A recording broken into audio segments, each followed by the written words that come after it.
আইপিএলের নিলাম মানেই কোটি টাকার লড়াই, আর সেই লড়াইয়ে এবার ইতিহাস গড়লেন বাংলাদেশের কাটার মাস্টার মুস্তাফিজুর রহমান।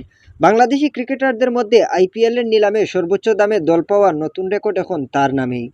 2026 আইপিএলের মিনি নিলামে মুস্তাফিজকে 9 কোটি 20 লাখ রুপিতে দলে বেরিয়েছে বলিউড বাদশাহ শাহরুখ খানের দল কলকাতা নাইট রাইডার্স।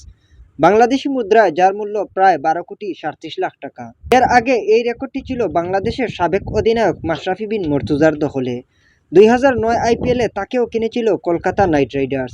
তখন তার মূল্য ছিল $6 লাখ, যার বর্তমান বাজার দর প্রায় 5 কোটি 45 লাখ রুপি।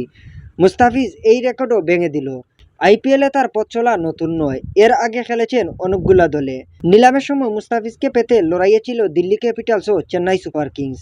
চেন্নাই 5 কোটি 40 লাখ রুপি পর্যন্ত ডাক দিলেও শেষ মুহূর্তে বাজিতে নেমে পড়ে কলকাতা। এক পর্যায়ে দর উঠে যায় 9 কোটি 20 লাখ রুপিতে, যেখানে আর টিকতে পারেনি চেন্নাই। ডেথ ওভারে মুস্তাফিজ বরাবরই বড়সার নাম। টি-20 ক্রিকেটে এখনও পর্যন্ত 308টি ম্যাচে 387টি উইকেট শিকার করেছেন। সব মিলিয়ে বলা যায় আইপিএল নিলামে এবার শুধু দলই পাননি মুস্তাফিজ, তিনি গড়েছেন বাংলাদেশি ক্রিকেটারদের নতুন ইতিহাস। খেলার সকল প্রকার আপডেট পেতে অবশ্যই সাবস্ক্রাইব করে পাশে থাকবেন।